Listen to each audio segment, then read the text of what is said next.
तो उड़ने की आशा के आज के 10 अप्रैल के एपिसोड की शुरुआत होती है आजी से, जो कि परेश से कह रही होती है कि इस बार मैं यहाँ लंबा रुकने आई हूँ और अगर इससे किसी को तकलीफ हो रही है तो वो डॉक्टर के पास जाए। तो तभी रेणुका इधर से कहती है कि नहीं नहीं, हमें क्यों तकलीफ होगी भला, हाँ आप ही का तो घर है, चाहे जितना रह लीजिए, सबको खुशी ही होगी। इसके बाद हम देखते हैं कि आजी की नजर अचानक सचिन के हाथ पे पकड़े हुए गिफ्ट पे पड़ती है, तो वो फटाक से पूछती है क्या रे सचिया, क्या रख रहा है छुपाकर, तोहफा है क्या मेरे साहेली के लिए। तो सचिन कहता है कि नहीं नहीं आजी, ऐसा कुछ भी नहीं है। तो आजी बोलती है शर्म आ रही है क्या तेरे को। तो इधर ये बात सुनकर रोशनी धीरे से तेजस को कहती है कि कल तक तो इस सचिन को अपनी एनिवर्सरी तक याद नहीं थी, पर आज ऐसे बिहेव कर रहा है जैसे 1 साल से गिफ्ट लेकर रखा हो।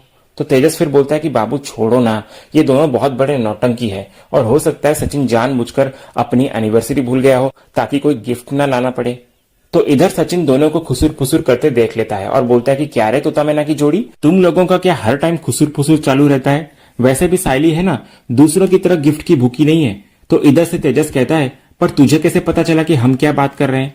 तो इधर से रेणुका कहती है कि तो कुछ लोग तो गिफ्ट खरीदना भी अफोर्ड नहीं कर सकते, तो तुम लोग भी ना क्या बातें लेकर बैठ गए, छोड़ो ना।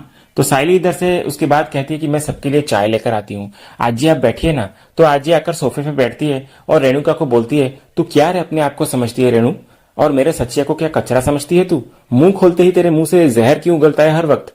तो परेश इधर अपनी आई से कहता है कि अरे आई, सांप के मुंह से शहद थोड़ी निकलेगा।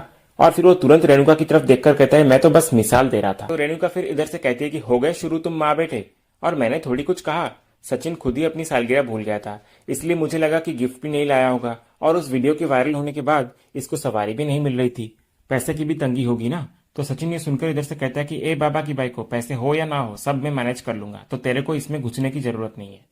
इसके बाद हम देखते हैं कि सचिन सबको कह रहा होता है कि सब लोग अच्छे से कान खोलकर सुन लो, मेरे पास साइली के लिए एक अच्छा सा गिफ्ट है और वो सरप्राइज है, साइली को इस बात की भनक भी नहीं लगनी चाहिए, समझ गए सब लोग। उसके बाद हम देखते हैं कि साइली चाय लेकर आती है और आजी इधर रेणुका को कहती है कि बैठे बैठे तेरी कमर अटक गई है क्या, अरे उठ और अपने शरीर को हिला जरा और अपने बच्चे को आशीर्वाद दे। फिर आजी इधर सचिन और साइली को भी कहती है कि और तुम लोग भी आशीर्वाद लो सबका। फिर सचिन और साइली रेणुका से आशीर्वाद लेते हैं और रेणुका इधर ना चाहते हुए भी उन्हें आशीर्वाद देती है। तभी आजी इधर से कहती है कि ऐसे सूखे सूखे आशीर्वाद क्या दे रही है, अच्छे से देना साइली को। तो रेणुका इधर आजी की बात मानकर सचिन और साइली दोनों को सही मायनों में आशीर्वाद देती हुई नजर आती है। इसके बाद दोनों परेश से भी आशीर्वाद लेते हैं। फिर सचिन और साइली इधर आजी के पास आते हैं और सचिन कहता है कि वैसे आजी तुझसे तो आशीर्वाद लेने की जरूरत नहीं है हमें, पर दूसरों को देखना चाहिए कि दिल से आशीर्वाद कैसे देते हैं, कहकर वो दोनों आजी से आशीर्वाद लेते हैं। और इधर आजी आगे कहती है अब अगले साल ना मुझे यहाँ 3 जन को आशीर्वाद देने के लिए बुलाना, यानी कि मुझे मेरे पोता या पोती को आशीर्वाद देना है। तो रेणुका इधर से कहती है कि लेकिन सासू भाई पहला बच्चा तो तेजस और रोशनी भी कर सकते हैं ना। तो आजी कहती है हाँ कर सकते हैं, क्यों नहीं कर सकते, मेरे तीनों बहुओं में से जो भी मुझे खुशखबरी देगी मुझे तो अच्छा ही लगेगा ना, क्योंकि मैं किसी की तरह बच्चों में भेदभाव नहीं करती, और याद है ना जो पहले मुझे खुशखबरी देगा उसे हमारी पुश्तैनी जमीन मिलेगी। तो ये सुनकर इधर रेणुका मन ही मन सोचती है इस घर को अपना पहला वारिस तेजस और रोशनी से ही मिलना चाहिए, जब भी देखो ये सासूबाई सचिन साइली ही करती रहती है। तो आजी फिर इधर से कहती है वैसे देखा जाए तो गए साल जो भी कुछ हुआ वो एक हादसा ही था ना उनके लिए, लेकिन अब भी देखो दोनों एक दूसरे के साथ खड़े हैं, तो आज तो बड़े धूमधाम से मनाना चाहिए ये दिन। फिर आजी अचानक से रेणुका को कहती है और मैं जानती हूँ कि तूने आज के दिन कुछ भी तैयारी नहीं की होगी रेणु। तो रेणुका कहती है ऐसा नहीं है आजी, बल्कि आज के दिन एक छोटी सी दावत रखी है। तो आजी ये सुनकर बोलती है छोटी दावत, बोल तो ऐसी रही है जैसे बहुत बड़ी मेहरबानी की है तूने। फिर आजी आगे परेश को कहती है कि परेश बड़ी दावत होनी चाहिए आज के दिन। तो परेश सचिन को कहता है सचिन पर उससे पहले तुम दोनों जाकर साइली की आई के घर हो आओ, कल वहीनी ने न्योता दिया था ना।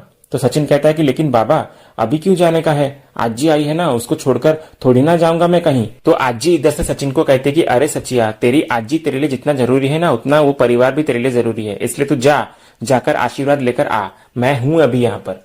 फिर सचिन और साइली दोनों मिलकर साइली के आई के घर चले जाते हैं। फिर उनके जाने के बाद इधर रोशनी रेणुका को देखती है जो कि काफी परेशान सी दिखती है, तो वो आकर पूछती है काकू क्या हुआ, आप बहुत परेशान सी लग रही हैं।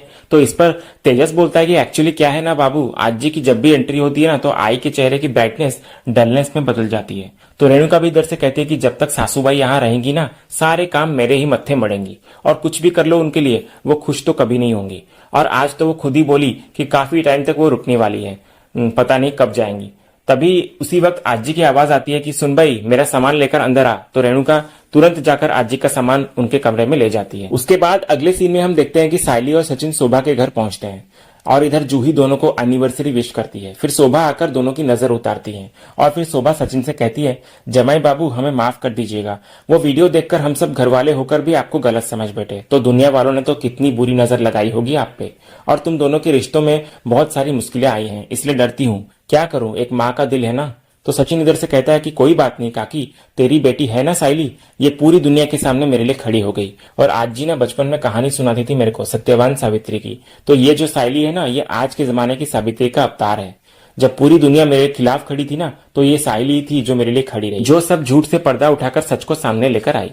उसके बाद शोभा कहती है कि मेरी साइली तो है ही बहादुर, और वो आगे कहती है कि तुम दोनों का रिश्ता हमेशा ऐसा ही बना रहे, और बप्पा करे कि तुम दोनों ऐसे ही हमेशा खुश रहो। फिर उसके बाद जूही कहती है कि वैसे जीजू, ये सारा किया धराना चिट्टी का था। तो शोभा भी इधर सचिन को कहती है, जमाई बाबू आप बाड़ू को गलत मत समझिएगा, और जो कुछ भी हुआ उसमें बाड़ू का कोई हाथ नहीं है, उसने खुद मुझे बताया ये। तो जूही भी इधर से कहती है कि हाँ जीजू, बाड़ू को भी अच्छा नहीं लगा था कि चिट्टी ने जो किया, वो काफी खुद परेशान था। तो शोभा आगे कहती है कि जमाई बाबू बाड़ू चिट्टी के साथ सिर्फ काम करता है बस, वो आपके खिलाफ कभी कुछ नहीं करेगा। तो सचिन इधर कहता है कि छोड़िए ना, जो हो गया सो हो गया। उसके बाद हम देखते हैं कि जूही शोभा से कहती है कि आई तूने नाश्ता बनाया था ना जीजू के लिए, तो चल लेकर आते हैं। फिर वे दोनों नाश्ता लेकर आते हैं। तो साइली कहती है, आई तूने पहले से इतनी सारी तैयारी कर ली है और भी कर रही है, तो तू मुझे बता, कोई मदद चाहिए तो मैं कर देती हूँ। तो शोभा कहती है कि कुछ नहीं करना है, सब कुछ तैयार है, वैसे भी मछली बनानी है, जमाई बाबू को अच्छी लगती है ना, ताजा ताजा बनाऊंगी, ज्यादा देर नहीं लगेगी। तो सचिन इधर ये सुनकर काफी खुश होता है और कहता है कि काकी क्या बात कर रही है तू, मच्छी रस्सा एक नंबर बनाती है तू, मस्त है, मैं तो खाऊंगा। फिर आगे हम देखते हैं कि जूही और शोभा दोनों सचिन की शर्ट की तारीफ करती हैं। तो सचिन कहता है, अरे काकी तू ही तो लेकर आई थी ये शर्ट, मेरे को बाबा और आजी भी जब मैं घर से निकल रहा था ना, तो वो भी बोले कि ये शर्ट एक नंबर है करके। फिर सचिन साइली को कहता है कि तू एक काम करना साइली, काकी से पूछ कर रखना कि कौन से दुकान से लाई है वो शर्ट, फिर जितना भी आगे शर्ट है ना मेरे लिए तू उधर से ही लेकर आना, मस्त फिटिंग है। तो शोभा इधर से बोलती है कि नहीं जमाई बाबू, ये शर्ट मैं नहीं लाई हूं, बल्कि बाड़ू अपनी पसंद की लेकर आया है। तो ये सुनकर इधर सचिन गुस्से में आ जाता है और कहता है कि क्या बात कर रही है तू, ये शर्ट बाड़ू लेकर आया है मेरे लिए। तभी बाड़ू यानी कि दिलीप वहां आ जाता है और साइली को एनिवर्सरी विश करता है। उसके बाद सचिन काफी गुस्से में साइली को पूछता है, क्या रे साइली, तू तो बोल रही थी कि ये शर्ट मेरे लिए काकी लेकर आई थी, बताया नहीं तूने कि इसने खरीदी है। तो साइली कहती है कि पर क्या फर्क पड़ता है सचिन, लाए तो मेरे परिवार वाले ही ना तुम्हारे लिए। तो सचिन इस पर बोलता है कि पर मेरे को फर्क पड़ता है, और एक बार काकी ने दिया होता ना तो समझता कि उनकी मेहनत के पैसे गए, लेकिन ये घनचक्कर लाकर दिया और तुझे लगता है कि इसके मेहनत के पैसे गए होंगे, और चोरी चकारी का शर्ट मुझे नहीं चाहिए। तो बाड़ू इधर से कहता है कि ताई मैं भी काम करता हूं और उसी मेहनत की कमाई से इनके लिए शर्ट लेकर आया हूं। तो सचिन बाड़ू के पास जाकर कहता है, तू ना मामा किसी और को बना, क्योंकि तेरा ये पैसा कहां से आता है वो मुझे अच्छी तरीके से मालूम है। तो शोभा इधर से कहती है कि जमाई बाबू इसमें साइले की कोई गलती नहीं है, उसे कुछ पता ही नहीं है, बल्कि ये तो बाड़ू की इच्छा थी कि वो तुम दोनों के लिए कपड़े लेकर आए। और जूही भी इधर बोलती है कि हाँ जीजू, और इसमें बाड़ू की कोई गलती नहीं है। तो सचिन बोलता है कि हाँ तो इसमें इसकी गलती नहीं रहेगी तो नहीं रहेगी, लेकिन बाकी 100 गलतियां तो है ना इसकी, वो बहुत है। और साइली तुझे क्या लगता है कि इसका दिया हुआ शर्ट मैं पहनूंगा, इतने बुरे दिन आ गए हैं क्या मेरे। तो बाड़ू इधर से कहता है कि ताई अगर मेरी दी हुई शर्ट इन्होंने पहन भी ली तो इससे इनकी इज्जत गिर जाएगी क्या। तो सचिन कहता है कि हाँ इज्जत गिर जाएगी मेरी, और तेरी दी हुई शर्ट से अच्छा है कि मैं खुद को जूता मारूं, समझा। कहकर सचिन वहीं उसी वक्त शर्ट उतारकर फेंक देता है और बाड़ू से कहता है कि तेरा ये शर्ट ना तू तेरे ही पास रख। फिर इधर हम देखते हैं कि साइली सचिन को शांत करने की काफी कोशिश करती है, लेकिन सचिन उसी पर उल्टा गुस्सा करता है और कहता है कि तू शांत रहे, मुझे तेरी बात नहीं सुननी है, और तेरा भाई क्या कलाकारी करता है ना वो मुझे अच्छी तरीके से मालूम है, इसलिए इधर आने का नहीं था मेरे को। कहकर सचिन वहां से बहुत गुस्से में जाने लगता है। पीछे से फिर इधर साइली, शोभा और जूही तीनों उसे रोकने की कोशिश करते हैं, लेकिन वो नहीं रुकता फिर भी। और इधर फिर नीचे आकर साइली सचिन को कहती है कि सचिन क्यों तमाशा कर रहे हो। सचिन फिर कार का दरवाजा खोलकर साइली को कहता है कि तू चाहती है ना कि तमाशा ना हो तो गाड़ी में चुपचाप बैठ, वरना अच्छा नहीं होगा। तभी इधर हम देखते हैं कि शोभा हाथ जोड़कर सचिन से कहती है कि जमाई बाबू क्यों ऐसा कर रहे हो, आज के दिन तो गुस्सा मत कीजिए, आप घर चलिए ना, हम बात करते हैं। लेकिन सचिन है कि उसका मूड बहुत ही खराब होता है। वो साइली से कहता है कि साइली तुझे बैठना है कि नहीं, कि मैं अकेला चला जाऊं। तो साइली अपनी आई से कहती है कि आई मैं जाती हूँ, सॉरी आई, कहकर वो सचिन के साथ चली जाती है। उसके बाद फिर हम देखते हैं कि शोभा को मोहल्ले वाले कह रहे होते हैं कि ये सब क्या है शोभा, सचिन ऐसा क्यों बिहेव कर रहा है। फिर वो कहते हैं कि अरे हमने तो सोचा था कि जमाई बाबू बदल गए होंगे। साइली कितनी खुश थी, पर कुछ लोग होते ही हैं जो कभी बदल नहीं सकते। इसी बीच बाड़ू भी आता है, शोभा को कहता है कि आई तूने ही तो कहा था ना कि ताई के पति को शर्ट लाकर दूंगा तो वो खुश हो जाएंगे, देखा इनका कैरेक्टर ही ऐसा है, सब दिखावा था इनका, ये कभी नहीं बदल सकते। दूसरी ओर हम देखते हैं कि सचिन बड़ी ही तेजी से गाड़ी चला रहा होता है, तो सायली उसे शांत करने की कोशिश करती है और कहती है कि सचिन आराम से चलाओ ना, इतना तेज क्यों चला रहे हो, और तुमने ये सब क्यों किया, मेरे आई को कितना बुरा लग रहा होगा। तो इस पर सचिन कहने लगता है कि हाँ हाँ काकी को बुरा लगा ये तुझे दिख रहा है, लेकिन तेरा भाई मुझे शर्ट देकर गया ये बताना तुमने जरूरी नहीं समझा। तो सायली इधर सफाई देते हुए कहती है कि पर सचिन मुझे भी तुम्हारे साथ ही पता चला कि शर्ट बाड़ू लेकर आया था, और अगर बाड़ू लाया भी तो क्या हो गया, मैं जानती हूँ कि तुम्हारे और बाड़ू के बीच प्रॉब्लम चल रही है, लेकिन जो तुमने आज किया ना वो कुछ ज्यादा ही था। तो सचिन इधर कहता है देख सायली, जो गलत है वो गलत है, इसमें कम ज्यादा की कोई बात नहीं है। इस पर सायली कहती है तुम्हें किसी की भावनाओं की कोई कदर नहीं है सचिन। तो सायली फिर आगे बोलती है तो अब क्या तुम ऐसे ही बनियान में घूमते रहोगे हर जगह, और जब हम घर पहुंचेंगे और सब देखेंगे तो क्या सोचेंगे, और काकू इसी बात को पकड़कर मुझे ताना देंगी, कहेंगे कि मेरे परिवार वालों ने तुम्हें न्योता दिया और तुम कपड़े निकालकर बनियान में घर लौट आए, भले ही तुम्हें फर्क ना पड़ता हो पर मुझे पड़ता है। इसीलिए एक काम करते हैं, हम चलकर एक शर्ट ले लेते हैं, एक बार शांति से घर पहुंच जाएंगे बिना किसी सवाल जवाब के, फिर तुम उस शर्ट को पहनो या ना पहनो, जो करना है करो, मुझे कोई दिक्कत नहीं है, बस मुझे सबके सामने शर्मिंदा मत करना, मेरा सिर झुकेगा सबके सामने, और ये सब आज के दिन मत करो प्लीज। इस पर सचिन कहता है कि हाँ तो ठीक है ना, तू क्या चाहती है कि मैं घर पहुंचने से पहले शर्ट पहन लू ना, तो मैं पहन लूंगा, बात खत्म। कहकर फिर सचिन एक शर्ट की दुकान के सामने गाड़ी रोकता है।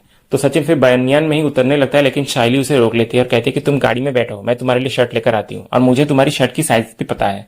तो सचिन इधर से कहता है कि मेरी शर्ट की साइज तुझे बराबर पता है, पर मैं क्या चाहता हूँ मुझे समझना और जानना तुझे ये नहीं आता। तो सायली कहती है नहीं आता है समझ में, क्या करूं, जो इंसान हर पल हर घड़ी अपना बर्ताव बदलता रहता है तो मैं कैसे उसे समझूं। मानती हूं तुम सही कह रहे हो कि मैं नहीं समझती तुम्हें, पर तुम खुद बताओ कि क्या तुमने खुलकर अपने दिल की बात कही है मुझसे, नहीं ना, बल्कि हर वक्त मुझे ये डर लगा रहता है कि अगले पल तुम क्या सोचोगे और क्या करोगे, और तुम ये उम्मीद करते हो कि मैं तुम्हें समझूं।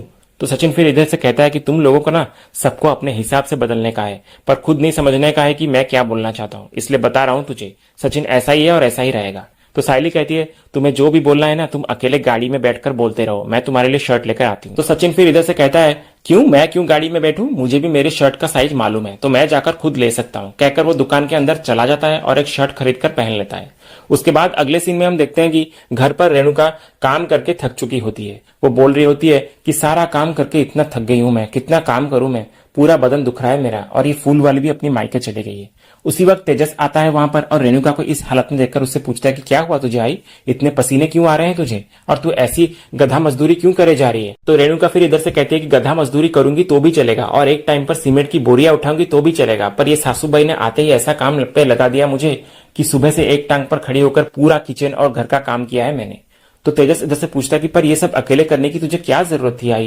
रेणुका फिर कहती है कि तो फिर कौन करेगा ये काम, और सासूबाई तो जानबूझकर मुझसे ये करवाती है, पता नहीं यमराज है या सास है मेरी। शाम के खाने की भी तैयारी करनी है मुझे, अभी भी वो भी बाकी है। तो तेजस कहता है कि पर तू चिंता क्यों करती है आई, रोशनी है ना वो कर लेगी तेरी हेल्प। उसी वक्त रोशनी भी वहां आ जाती है और तेजस को कहती है कि पागल हो गए हो क्या तुम। तेजस कहता है कि नहीं बाबू, बस कहने के लिए कह रहा हूं। तो रेणुका इधर बोलती है कि नहीं नहीं तेजस, रोशनी भी दिन भर पार्लर का काम करके थक चुकी होगी, तो वो कहाँ घर में आकर वापस काम करेगी, और आज एक दिन अगर रोशनी काम कर ली ना तो सायली अगर उसे देख लेगी तो सारे काम रोज उसी को बताएगी करने के लिए, इसलिए जब तक सासूबाई यहाँ है ना तो मुझे ही ये सब कुछ मैनेज करना पड़ेगा, वरना वो फूल वाली हमारे सिर पे नाचेगी। फिर उसके बाद हम देखते हैं कि सचिन और सायली घर पहुंच जाते हैं। तो सचिन सीधा अपने रूम में चला जाता है, और इधर रेणुका उसकी बदली हुई शर्ट को देखकर कहने लगती है कि अरे ये सचिन ने तो सुबह अलग ही शर्ट पहनी थी ना। तेजस भी कहता है कि हाँ इस शर्ट भी अलग है और घर भी जल्दी वापस आ गया वो। तो रेणुका आगे कहती है हाँ ये तो आ गया, लेकिन उसके साथ साथ सायली भी आ गई वापस, और उसका चेहरा भी उतरा हुआ लग रहा है, जरूर कुछ तो हुआ है वहां। तो रोशनी इधर कहती है पर काकू ऐसा भी तो हो सकता है ना कि सायली के घर वालों ने उसे एक और शर्ट दी हो। तो रेणुका कहती है कि अरे उनकी औकात है क्या एक और शर्ट देने की, एक दी है साल भर में वही बहुत है, और अगर उसके ससुराल वालों ने नई शर्ट दी भी होती तो सचिन बंदर की तरह उछल उछल के सबको दिखाता वो, इसलिए पक्का उसने नई शर्ट खरीदी है, तुरंत के तुरंत उसने पहन भी लिया है। गड़बड़ तो जरूर है कुछ, क्योंकि सचिन ना शांति से रहने वालों में से नहीं है, इसलिए वहां कुछ ना कुछ जरूर हुआ है और इसने वहां जाकर तमाशा भी किया है। अभी इधर ये सारी बातें सायली चुपचाप से सुन रही होती है, और इसी सीन के साथ ही आज का ये एपिसोड यहीं खत्म होता है। तो दोस्तों आज का ये वीडियो आपको कैसा लगा कमेंट में जरूर बताइएगा, और वीडियो को लाइक भी कीजिएगा, शेयर भी कीजिएगा, और सब्सक्राइब करना बिल्कुल भी मत भूलिएगा, ताकि ऐसे ही रोज लेटेस्ट एपिसोड के अपडेट्स आप टेलीविजन से पहले पा सकें। तो मिलते हैं हम एक नए एपिसोड के रिव्यू में, तब तक के लिए स्वस्थ रहें, मस्त रहें।